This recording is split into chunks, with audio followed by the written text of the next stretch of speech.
발단 부분이, 이거는 이제 크게 내용이 발단 부분이랑 그 다음에 허생이 빈섬에 들어가서 어떤 이상사회 건설을 시도한 부분, 그리고 조선의 어떤 모순을 비판하고 있는 모습까지가 이제 앞에 있는 본사 1로 좀 많이 보고, 내용상 뒤에는 사대부 계층을 꾸짖는 시사 3책 부분을 꾸짖는, 그러니까 안에서는 첫 번째 이렇게 세 가지로 좀 주로, 내용상 세 가지로 주로 나누는데, 처음에는 능력 없는 양반의 모습을 보여주고, 개인에 의해서 나라의 어떤 문제점이 좌지우지되고 있고, 그리고 허생 스스로 자신의 능력을 시험하는 부분이라고 보면 돼.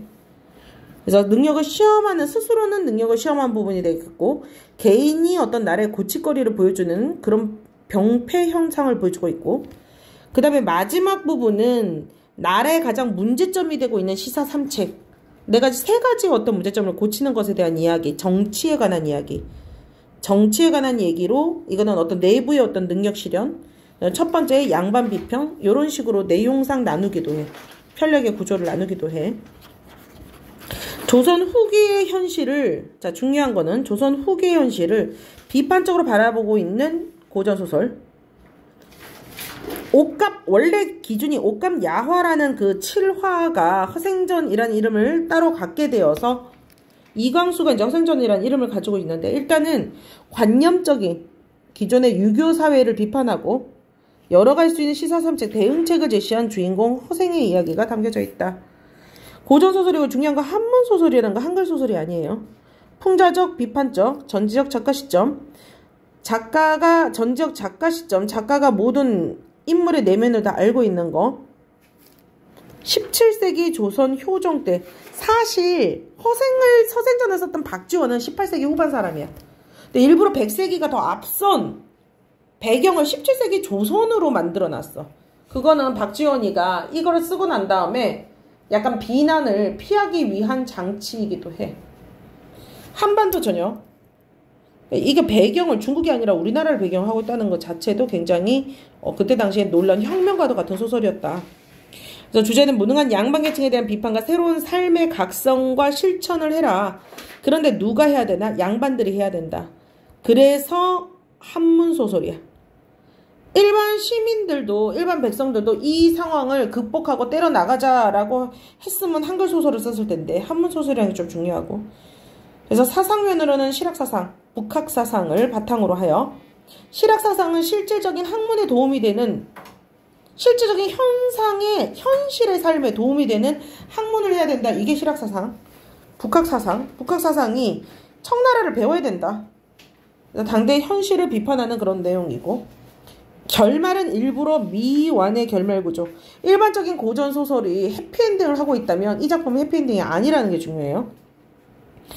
허생은 묵적골이 살았다. 몰락한 양반들이 살고 있는 부와 명예와는 거리가 먼 곳에 살고 있었고, 그 다음에 집의 모습을 나타냈고, 허생은 그리기만 좋아하고 처가 생활 능력으로서, 그리고 잘 살지는 못했고 입에 풀칠을 했지. 무능력한 사람. 하루는 그 처가 몹시 배가 고파서 울음 섞인 소리로, 평생 과거를 보지 않으니 독서는 읽어서 뭐합니까? 그랬더니 난 독서를 익숙하지 못했다. 허생의 가치관과 아내의 가치관이 충돌하고 있는 장면. 그럼 장인밭이 일은 못하십니까? 배우지 않았다. 장사는 못하냐? 미천이 없다. 밤낮으로 글을 읽더니 기껏 어떻게 하겠소 소리만 들었느냐. 장사도 못한다. 장인밭 일도 못한다. 도둑질이라도 못하냐? 자, 허생이 집을 나가게 되는 계기가 되는 말이죠. 그래서 갈등하는 이유는 허생은 독서를 즐겨서 실생활을 등한시하고, 허생의 처는 독서를 실생활의 수단으로 과거 시험을 봐서 어떤 실생활을 먹고 살 수 있는 어떤 수단으로 막 경제 활동을 권유하기 때문에 서로 갈등을 하고 있었다. 장인밭이라는 것 자체가 이 글 소설이 물건으로, 손을 물건으로 만드는 사람을 무시하는 그런 모습을 보여주고 있다. 허생은 읽던 책을 덮어놓고 일어나면서 아깝다. 내가 처음에 글 읽기로 10년을 기약했는데 이제 7년밖에 안 될 것을 하고 글 읽기를 중단하고 집을 나갔다. 허생이 이러한 아래 잔소리에 집을 나가게 되었죠. 자, 정경생은 거리에 알릴 사람이 없어서 운종과 가장 큰 대로로 나가서 서울의 사람들을 붙잡고 누가 성중에서 이 마을에서 이 도시에서 누가 제일 부자요? 그랬더니 허생이 변시로 가서 내가 집이 가난해서 뭘 해보려고 하니 만냥을 구워주라. 굉장히 당당하게 얘기했죠. 대범하게. 자, 허생과 허씨는 허생과 변씨 둘 다 공통점은 대범해요. 2인 보통 사람인과 다른 당당함이 있었고 큰 상인다운 호탕함이 있었죠. 변씨를 찾아 돈을 빌려는 허생은 변씨의 말에 의하면 말이 간단하고 눈을 오만하게 뜨고 얼굴에 부끄러운 기색이 없어서 당당하다. 그래서 돈을 빌려줬다 라고 표현했죠. 만냥을 구워주시오. 변씨를 2인답다고 해도 맞는데. 변씨도 보통 사람하고 다르니까 2인 같은데 좀 아무래도 큰 상인을 조금 더 강조를 하는 대상답다를 조금 더 많이 쓰긴 해요. 네. 대범한 성격으로 그러시오. 만냥을 해줬고 2인다운 게 허생은 감사하다는 인사도 없어. 보통 사람하고 다른 거야. 돈을 엄청나게 큰 돈을 빌려줬는데 감사합니다라고 안 하고 가버렸는데. 자, 허생의 외양 묘사. 여기가 이제 외양 묘사죠.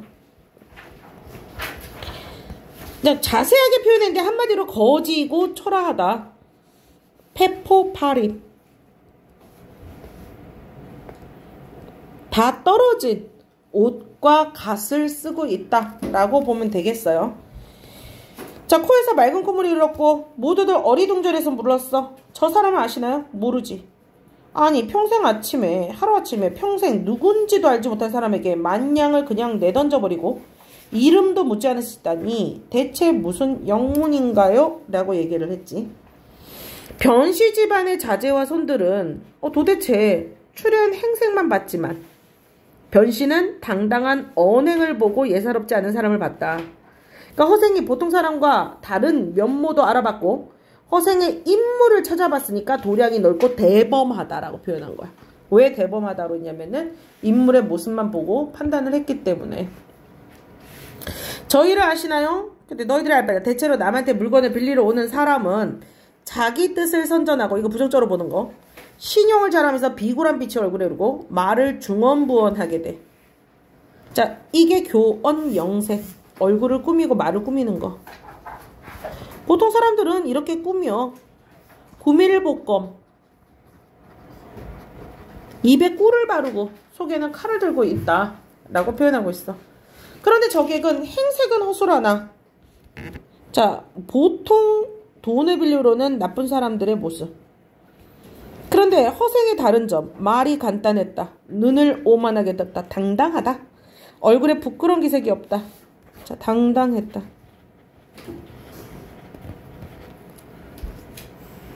그래서 굉장히 당당했다. 그래서 그 사람이 해보겠다는 일이 작은 일이 아니니까 나 또한 그를 시험해 보려고 한다. 안 주면 모른대. 준다라고 했는데 이제 이름 물어봐서 뭐 하겠느냐? 허생은 만냥 입수하자 자기 집에 들어오지 않고 자 안성이라는 곳으로 갔어. 안성은 왜? 삼남의 길목. 모든 재화가 몰려들고 모이는 장소이기 때문에. 거기서 감, 배추, 배, 석류, 유자 등등. 자, 이거 누구의 것? 양반의 허례허씨. 양반의 제사에 쓰이는 물품이야. 그러니까 이 양반이 제사할 때 죽은 사람을 위해서 이렇게 음식을 나타낸 것도 작가는 허례허식으로 본 거야. 지금 먹고 살기가 힘든, 솔직히 18세기 후반에 먹고 살기 힘든 양반들이 되게 많았거든. 근데 그 양반들이 또 제사는 또 지내려고 막 그렇게 하는 모습을 보고 참 허례허식이다라고 많이 표현했어. 실질적인 일을 하고 먹고 사는 걸 갖다 생각해야 되는데 책만 읽고 제사, 조상만 떠받치는 그런 조선시대의 어떤 모습을 얘기를 하고 있는데, 자, 그런데 만냥을 가지고 과일을 모조리 2배의 값으로 2배의 값을 했으니까 엄청 큰 돈이야. 그런데 과일을 몽땅 쓸었기 때문에 온 나라가 잔치나 제사를 못했다. 즉 만냥으로 과일이라는 모든 물건을 매적매적할 수 있었다. 2배를 줬지만. 즉 물건을 다시 갖다 줘서 또 팔 수 있는 교통 여건이 갖추어지지. 유통구조의 열악한 경제구조. 열악한 경제구조. 열악하고 그리고 그 다음에 유통구조가. 그래서 얘가 썼던 글 중에 뭐가 있냐면 길을 똑바로 다 놔야 된다. 유통을 빠르게 하기 위해서 길을 다시 잘 뚫어야 된다. 이런 말을 한 적이 있어. 근데 허생전에서는 그런 말은 없거든. 얘가 썼던 실학사상의 어떤 다른 책에 그런 견해가 있어. 그리고 모든 그 계량 구조를 통일해야 된다. 뭐 이런 얘기도 있고. 그래서 2배의 값으로 과일을 팔았던 상인들이 도리어 어떻게 필요하니까 10배의 값을 주고 사가게 되었고 허생은 길게 한숨을 내쉬었어. 만냥으로 온갖 과일의 값을 좌지우지했으니 조선의 형편이 알만하구나. 자, 그래서 다시 칼, 호미, 포목 따위를 가지고 제주도에 올라가서 말총을 대단하면서 몇 해 지나면 나라의 사람들이 머리를 매지 못한다. 자, 망건 값이 또 10배로 뛰었다. 과일과 말총은 다 뭐냐? 망건은 상투를 튼 사람이 머리카락을 걷어 올리는 데 쓰는 물건이라 그랬었지. 그러니까 얘가 지금 매점매석한 거는 다 양반의 헐의 허식과 관련이 돼 있는 거야.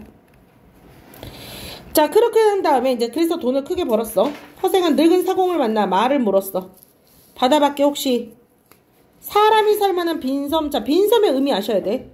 이상국을 시험하기 위한 공간인데 실패했다는 사실도 중요해. 이습지어 언젠가 풍파를 만나 서쪽으로 갔더니 사문과 장기 동남아시아, 장기 일본 나가사키의 어느 한 부분인 것 같습니다. 꽃과 나무는 무성하고 과일나무가 저절로 일고 있었고 이상적인 거. 짐승들이 많았고 물고기들이 놀라지 않는 빈 섬의 이상적 풍요로웠다. 크고 풍요로웠다. 자네가 만약 나를 그곳에 데려준다면 함께 부귀를 누릴 것이라고 말하니 사공이 그럽시다 하고 일단은 갔어. 드디어 바람을 타고 동남쪽으로 가서 그 섬에 이르렀어. 허생은 높은 곳에 올라가서 사방을 둘러보면서 실망했어. 왜? 좁아. 땅이 천리도 못 되니 크긴 큰 것 같아요. 섬이 천리가 되면 천리가 조금 안 됐다는 거 보니까 조금 아니야. 어쨌든 좀 큰 거 아닐까 섬치고. 무엇을 해보겠는가.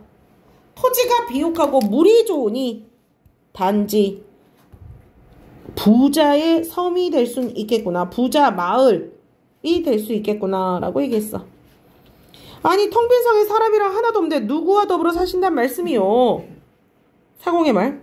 자, 이제 중요한 거 나왔죠. 덕이 있으면 사람이 모인다. 덕치주의. 이게 유교에서 말하는 국가예요. 덕치주의. 성리학을 하는 사람은 덕으로서 사람을 모은다 이렇게 어떤? 그걸 표현한 거야. 사람이 없는 것이 근심할 수 있겠는가? 자, 한편 변산에 수천의 도둑들이 우글거리고 있었다. 자, 도둑이 이렇게 많다는 것은 당시의 어지러운 현실을 얘기하는 거. 그리고 그때 당시 시대에서는 이 도둑을 해결하기가 어려웠다. 그러니까 지배층들이 선량한 백성인데 나중에 이 백성들 보면은 되게 선량한 백성이거든. 땅을 일굴고 안에만 있으면 그냥 마을 가정을 이루면은 도둑이 안 될 사람들이었어. 그러니까 그걸 통해서 선량한 백성이 도둑이 될 수밖에 없었던 그 무능과 사회 구조, 가난하게. 그러면서도 그 군도들을 토벌하지 못하는 집권층의 무능함을 비꼬는 내용. 자, 그래서 각 지방에서 군사를 징발해 수색을 벌여서 좀처럼 잡히지 않았고 군도들도 감히 나가서 그러니까 서로 지금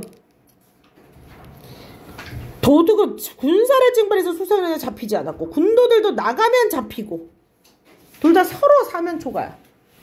서로 움직일 수가 없는 그런 상황이었어. 그러자 허생이 군도에 소굴을 찾아가서 우두머리를 달래서 1000명이 1000냥을 뺏어 와누면 1인당 한 냥이지요. 1000냥을 뺏어는 굉장히 큰 돈을 뺏었죠. 근데 돌아가는 것은 보잘것없어. 되게 똑똑한 것 같아, 이 발상이. 니네 도둑질에서 몇 명이 얼마나 돌아가냐? 1인당 한 냥. 도둑이 1000명인 거야. 어마어마한 거지 이게 진짜. 모두 아내가 있어? 없어. 논밭은 있어? 자, 군도들이 뭐라고 그랬냐면, 자, 군도들이 하는 말로 당대 현실이 나와. 땅이 있고 처자식 있는 놈이 무엇 때문에 괴롭게 도둑이 된단 말이오. 최소한의 생겨마저 가정을 만들지 못했던 조선의 현실 때문에 그런 피폐한 현실 속에서 힘들어서 도둑이 된 거지. 아니 왜 아내를 얻고 집을 얻고 소를 사고 논밭을 갈고 지내지 않느냐.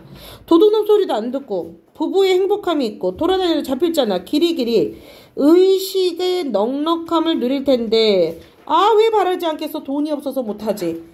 아니 도둑질을 하면서 어찌 돈을 걱정할까? 굉장히 완전히 선문현답이죠. 니네 도둑놈인데 도둑놈의 일은 뭐야? 도둑질하는 거. 도둑놈이니까 도둑질하는데 돈이 없어. 돈을 도둑질하는 애들이 돈이 없어. 내가 당신들을 위해서 바다에 나와라. 모두 돈을 실은 배다. 마음대로 가져가라. 자, 도둑들이 허생을 뭐라고 불렀어요? 호칭의 변화 보셔야 돼. 미친놈. 그랬다가 돈 보고 어떻게 하니? 장군. 호칭의 변화.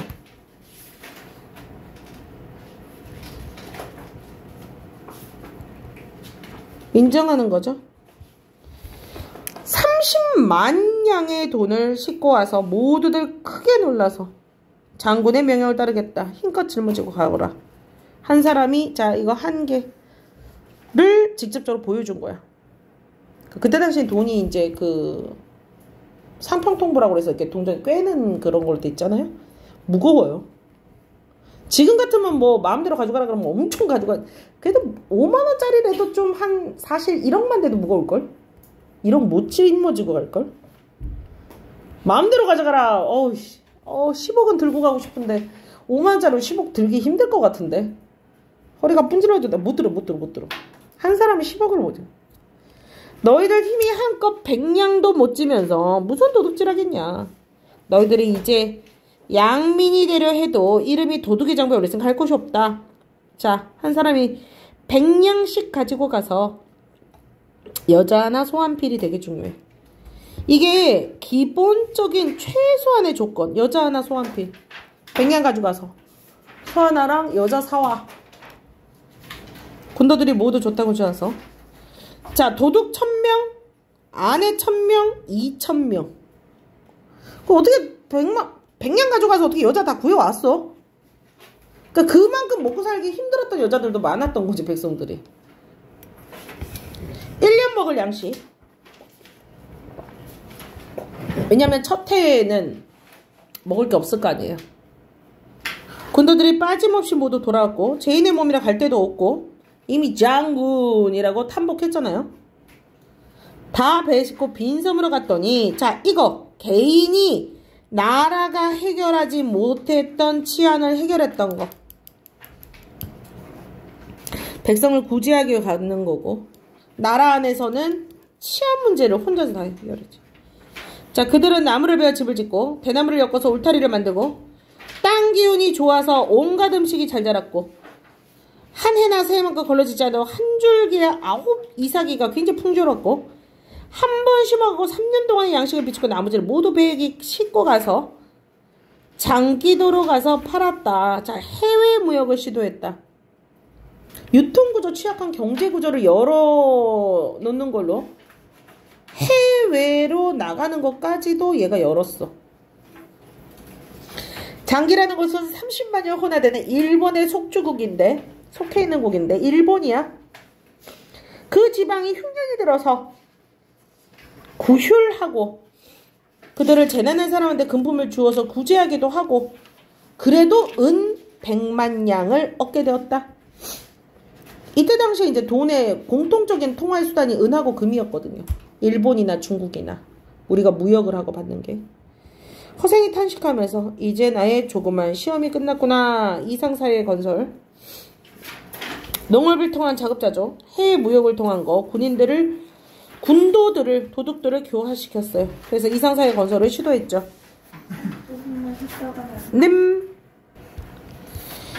자, 그래서 남녀 2000명을, 그 다 이제 돈을 벌고 난데 2000명을 모아놓고, 내가 처음에 너희들과 이 섬에 들어올 때, 먼저 경제적 기반이 되게 중요해. 먼저 경제적 기반을 쌓고, 문물을 정비하고, 그러니까 제일 중요한 게 먹고 사는 게 제일 중요하다. 그래서 허생이 양반한테 처음에 부인도 얘기했잖아. 먹고 사는 거에 대한 문제를 얘기했잖아요. 그게 실학사상이에요. 그 다음에 문자를 만들고 의관, 문물을 제정하려고 했다.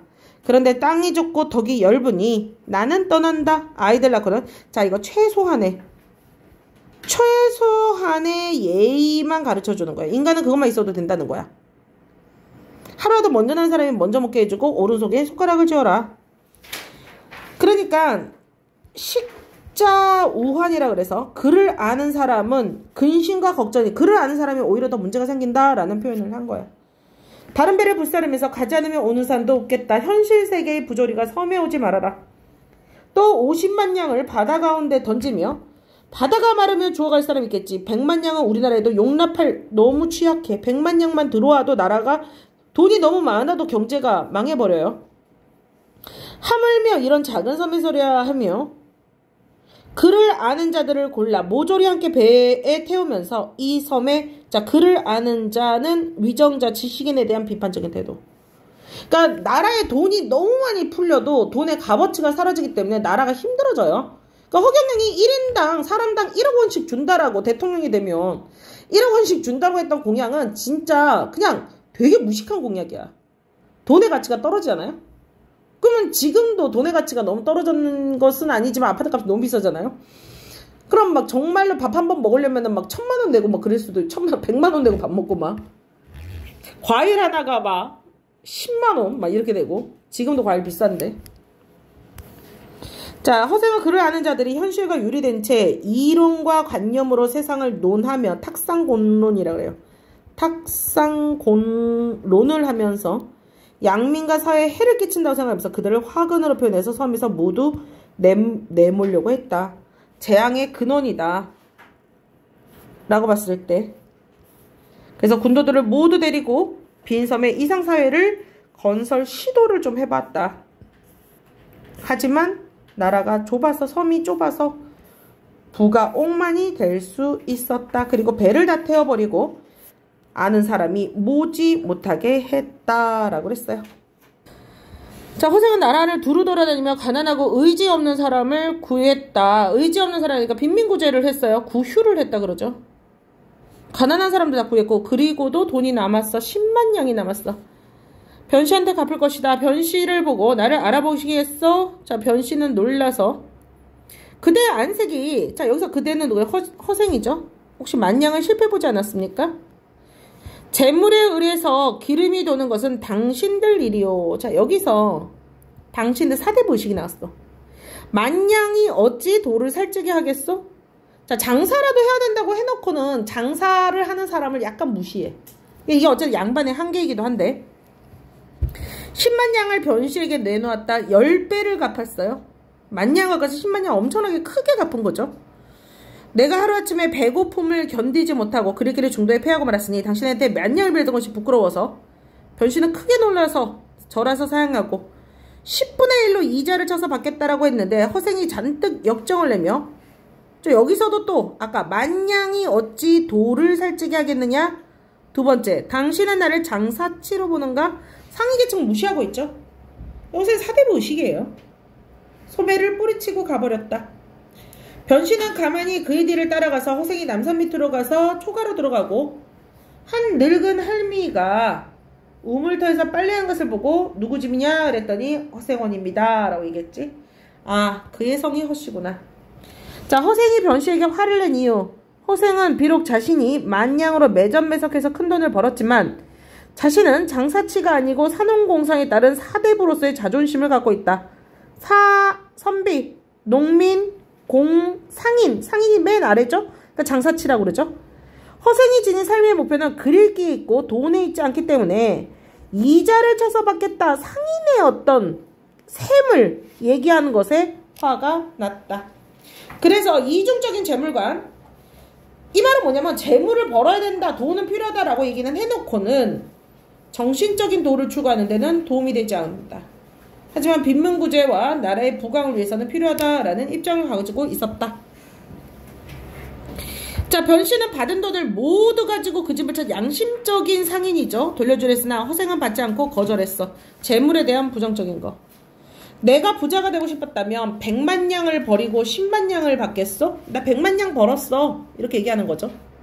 이제부터는 당신의 도움으로 살아가겠어. 당신은 나를 와서 양식이나 떨어지지 않도록 옷이나 입도록 해줘. 일생을 그냥 안분지족 안빈낙도, 이거 한자성어. 나 이 정도면 돼. 왜 재물 때문에 정신을 괴롭힐 것이냐. 재물소에 대한 허생의 부정적인 태도. 변씨가 허생을 여러 가지로 권유했으나 끝끝내 어찌할 도리가 없었고 변씨는 그때부터 허생의 집에 양식이나 옷이 떨어질 때쯤이면 찾아가서 도와줬고 많이 가져가면 좋지 않으로 나에게 재앙을 갖다 맡기면 어떠하오? 어찌하오? 자, 재물에 대해서 부정적인 생각을 많이 가지고 있었죠. 그러니까 기본적인 생활을 하는데 결핍이 없을 정도의 재물만 있으면 된다. 그리고 술을 찾아가면 풍류죠. 풍류를 즐기는 모습 아주 반가워하며 이렇게 몇 해를 지낸 동안에 두 사람의 정이 날로 두터워갔고 변씨가 5년 동안에, 자 5년이네요. 그 실험을 했던 기간이 나왔네요. 100만 양이나 돈을 벌었던가를 물어봤더니 허생이 조선이란 나라는 배가 외국에 통하지 않다. 해외 무역이 좋지 않다. 수레가 나라 안에 다니지 못했다. 유통이 어렵다. 교통이 취약하다. 무라가 제자리에 나서 제자리에서 사라진다. 자급자족이다. 낙후된 경제 구조다. 조선의 경제 현실 1, 2, 3. 그래서 취약한 경제 현실. 천냥은 적은 돈이라 한 가지 물정을 도청할 수 있고 그것을 열로 쪼개면 100냥이 열이야. 10가지 물건을 살 수 있고 단위가 작으면 굴리기가 쉬운데 한 물건에서 실패를 보더라도 다른 9가지 물건의 재미를 보으니 이건 보통 장사를 취하는 방법으로 조그만 장사치들이 하는 것이다. 대개 만냥을 가지면 좋게 한 가지 물정을 독점할 수 있기 때문에 수레면 수레 전부, 배면 배를 전부, 한 고을이면 한 고을을 전부 총총한 걸로 훑어낼 수도 할 수 있다. 못에서 나는 한 10,000가지 중에 한 가지를 독점하고 물에서 나는 10,000가지 중에 한 가지 독점하고 의원의 10,000가지 약정 중에서 하나라면은 모든 장사칠이 고갈되는데 이는 내가 했던 방법이 스스로 비판하고 있어요. 백성을 해치는 길이 된다. 그러니까 보통 조그만 장사칠은 이것저것 조금씩 사가지고 하나의 이득을 보고 나머지를 또 물건 팔기도 하고 어떤 거는 크게 이득 남고 어떤 게는 그냥 슈퍼에서 되게 별로 잘 안 팔리는 물건을 놔두는 이유가 그 물건을 주력으로 팔려고 하는 건 아니지. 주력으로 사는 생필품을 그걸 사러 올려다가 다른 걸 사게끔 하는 거죠. 자, 그래서 자신이 했던 거는 독점, 매점, 매석이다. 백성을 해치는 것이다. 장사치들이 고갈하다. 이게 매점, 매석을 얘기하는 거야.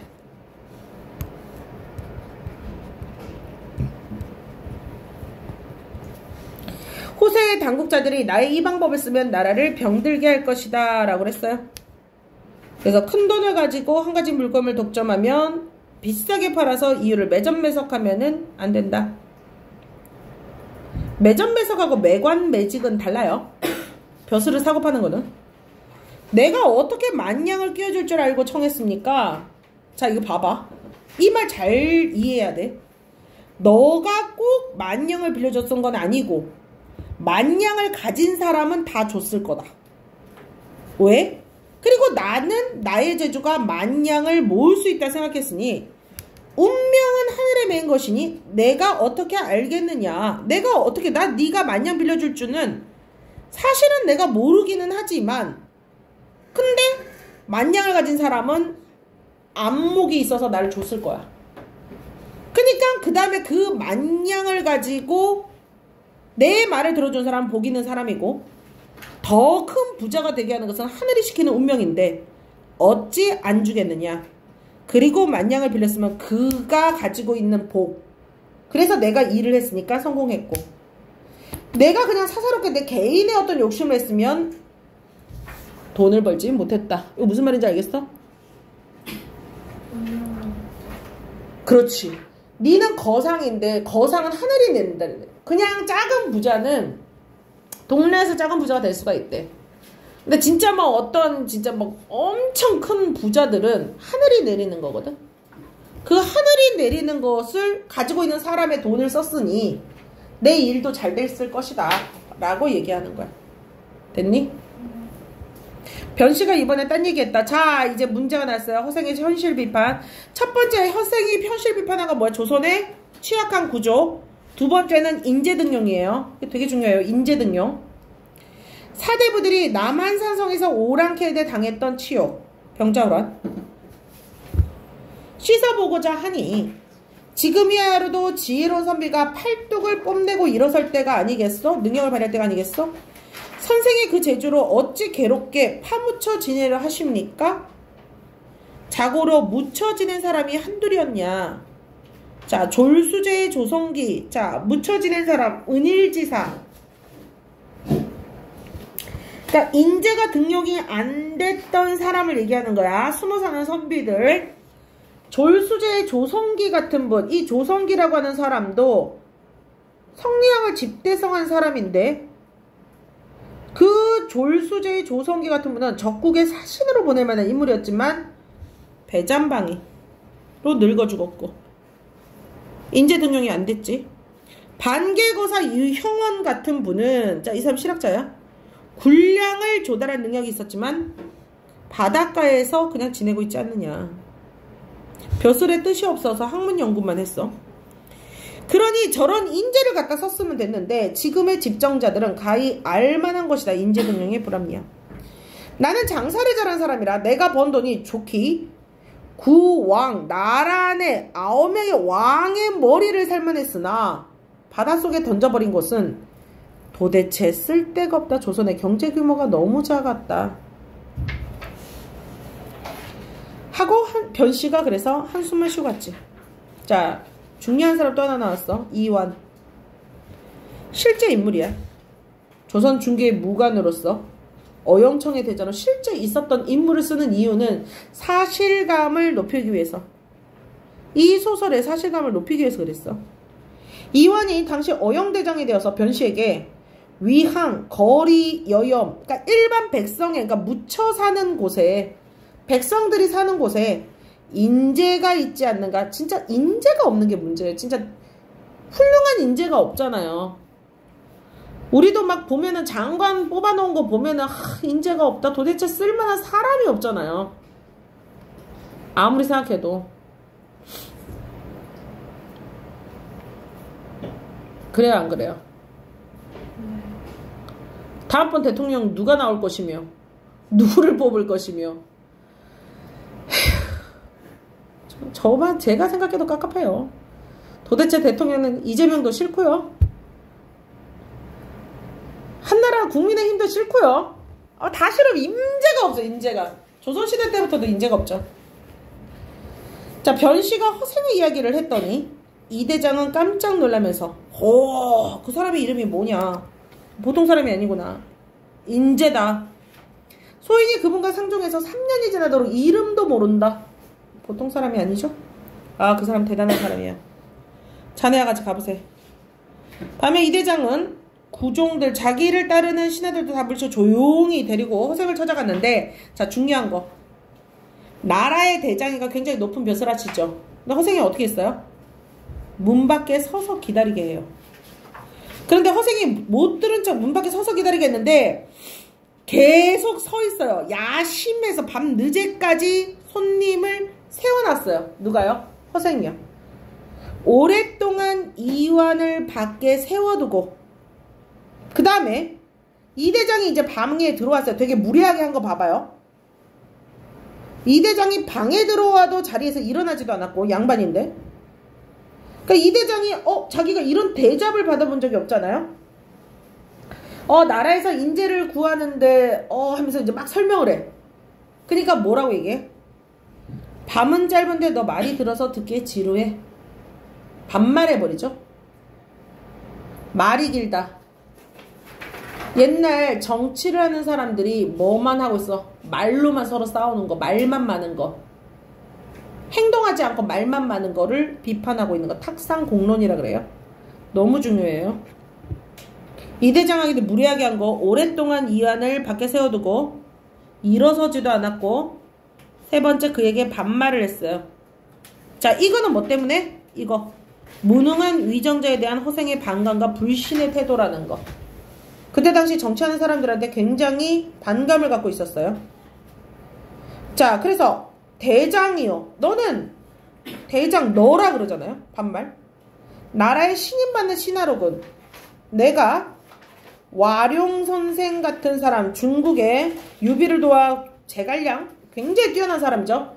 와룡선생은 우리나라 사람들도 굉장히 추앙했어요. 와령 선생 같은 이를 청구하겠으니 네가 임금께 아뢰어서 뭐 할 수 있냐? 삼고초려를 하게 할 수 있겠느냐? 삼고초려가 뭐야? 유비가 제갈량을 3번 찾아가서 머리를 조아리면서 내 책사가 될 수 있냐 물어봤죠. 이거 어마어마한 얘기였어요. 그래서 제갈량이 유비의 인간됨을 보고 어떻게 했어요? 자신이 책사가 되기로 했잖아요. 이 대장은 고개를 숙이고 한참 생각하더니 어렵습니다. 자, 이거 되게 중요해요. 당시의 왕은 인재를 받아들이기 위해서, 올바른 인재를 받아들이기 위해서 자신을 숙이는 일을 할 수 있었어, 없었어? 없었다. 두 번째 계책. 나 제 일을 모른다. 이 대장이 자꾸 제발 가르침을 주십시오. 명나라 장졸들이 조선은 옛 은혜가 있다고 해서 그 자손들이 많이 우리나라로 망명해 와서 정처 없이 떠들고 있으니, 자, 지금 무슨 나라가 있는 거야, 중국이? 청나라야. 명나라가 없어졌고, 그러면 명나라의 귀족들은 청나라에서 살면 안 되겠지. 그러니까 어디로 와 있는 거야? 우리나라에 와 있어. 그러니까 넌 조정에 관해서 종실의 딸들을, 임금의 친척의 딸들을 모두 그들에게 시집 보내고 훈척 권계 집을 빼앗아서 나눠줄 수 있는 게 되게 엄청나요. 우리가 지금 조선이 누구를 엄청나게 섬기고 있어요? 명나라를 섬기고 있어요. 우리가 청나라를 우습게 여겨요. 그러면 진짜 말로는 명나라 얘기하면서 실질적으로 뭐 할 수 있냐 물어보는 거야. 너 실질적으로 진짜 명나라를 섬길 수 있어? 이걸 얘기하는 거지. 우리의 훈척 권계 재산을, 훈척 공로가 있는 임금의 친척과 권세가 높은 사람의 집을 그 명나라의 귀족들한테 줄 수 있겠느냐? 제2계책 어때요? 어려워요. 왜? 시사삼책을 왜 못해요? 삼고초려 왜 못해요? 왕실의 권위와 체면이 중요하죠. 그럼 명나라의 자손들한테 돈과 집을 줄 수 있는 게 결혼시켜줄 수 있냐 그랬더니 뭐 때문에 못해요? 기득권을 못 버리게 하죠. 이것도 어렵다 저것도 어렵다. 도대체 무슨 일을 하겠느냐? 너 이 무등한 놈 새끼야. 제일 쉬운 게 있는데 하겠느냐? 네. 천하의 큰 의로움을 외치려면, 자, 대의를 외치려면, 이때 대의가 뭐냐면 청나라를 무너뜨리고 명나라를 명나라를 다시 세우는 거야. 우리가 그거를 얘기하고 표방하고는 있었어. 그러니까 청나라 무시하다가 병자호란때 쳐맞았잖아. 그럼 우리가 명나라를 그렇게 중요시 여기는데, 명나라만 중국이라고 하는데, 그러면 천하의 호글도가 접속하여 결탁하지 않으면 안 되고, 남의 나라를 알려면 첩자를 보내 지피지기면 백전백승이다. 적을 알아야 승리한다. 그러니 지금 만주 정부가 갑자기 천하의 주인이 돼서 중국 민족과 친해지지 못하는데 조선이 다른 나라보다 먼저 섬기게 돼서 저들이 우리를 믿는다. 당나라 원나라처럼 이제 뭘 했냐? 우리나라 자제들이 벼슬까지 허양해 주는 거. 상입의 출입을 금하지 말도록 하는 것을 간청하면은 기뻐할 것이다. 이거 굉장히 좋은 얘기예요.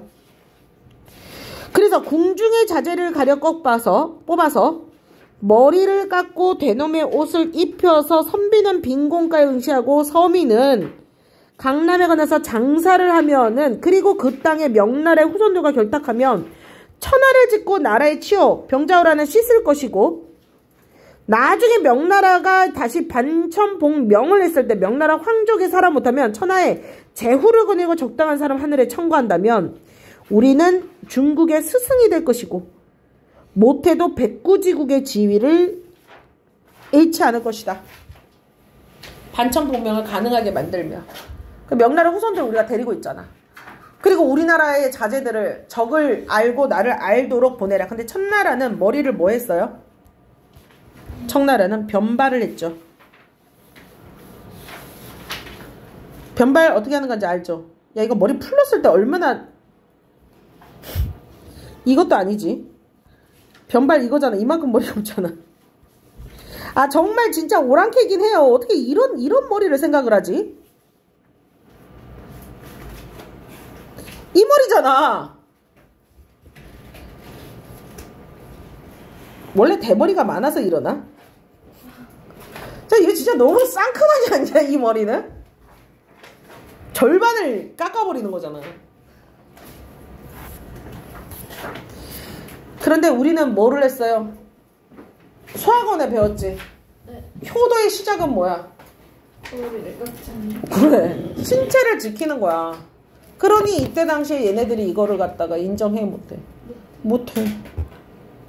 아니 사대부들이 모두 조심스럽게 예법을 지키는데 누가 변발을 하고 우리가 청나라를 우습게 근데 호복을 입으라 하겠습니까? 자, 뭐라 그래? 시사삼책을 다 못한다. 문제점. 사대부는 뭐냐? 그럼 우리나라 사대부는 뭐냐? 오랑캐 땅에서 태어나 사대부라 뽐내다니 너무 어리석은 거 아니냐?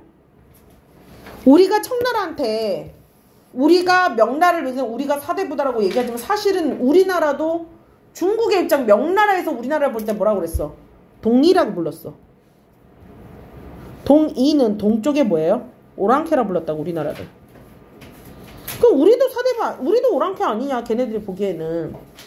의복은 흰옷을 입으니 그것이야말로 상을 당한 사람이나 입는 것이고 머리털을 한대 묶고 송곳같이 만든 것은 남쪽 오랑캐의 습성. 일본도 이렇게 동그랗게 입는다. 무엇을 가지고 예법이라 하느냐. 자, 예를 들어요. 번옥이라는 사람은 원수를 갖기 위해서 자기 머리를 아끼지 않았고 무령왕은 대놈의 옷을 부끄럽게 여기지 않았다. 이제 대명을 위해 원수를 갖겠다 하면서 그까지 머리털 허례옷이 장차 말을 달리고 칼을 쓰고 창을 던지고 활을 던지고 돌을 던지는데 넓은 소매에 옷도 고쳐 입지 않고. 중국은 소매가 짧았어요. 우리나라는 소매가 이렇게 창옷으로 길었어요. 내가 세 가지를 말했는데 너는 한 가지도 못하면서 신만을 신하냐? 자, 극단적으로 갑니다. 너 같은 자는 칼로 목을 잘라야 된다. 칼을 잘라 찌르려고 했어요. 이대장은 널 뒤지잖아요. 급히 뒷문으로 뛰쳐나 도망쳐서 돌아가 버렸어. 이튿날 다시 갔더니 집이 텅 비어 있었고 호생은 간 곳이 없는 미안의 결말. 자, 이거 너무 중요한 거 나왔네. 결말 처리 방식. 사람이 사라졌어. 설화적 결말. 허생은 보통 사람이 아니었다. 여운을 남기고 독자의 상상력을 적응했고 그 허생이 말했던 주장이 그 당시에는 절대 어려웠던 것이다. 허생은 재물이 정신적 가치를 추구하는데 방해가 된다고 생각했다. 네, 맞아요. 이왕은 명분을 중시하고 있다. 맞아요. 조선의 현실을 반영하고 있다. 맞아요. 이게 제가 창작 당시 18세기의 어떤 모습이 교묘하게 17세기에 변경했지만은 교묘하게 들어가 있다라는 거. 허생의 집에서 허생이 탄식하면서 그리기만 전혀 비판의 대상이 허생이었고 만냥을 빌렸죠. 그래서 만냥을 빌려서 매점에서 과일을 잡았고 매점에서 제주도에서 큰돈을 벌어서 능력을 했고 빈섬으로 이상사회 건설을 시도했고 집으로 왔고 명분만 중시하는 집권층을 꾸짖고 사라졌다라는 내용. 인물의 성격 꼭 보시고 조선의 현실 꼭 읽어보시고 너무 중요해요.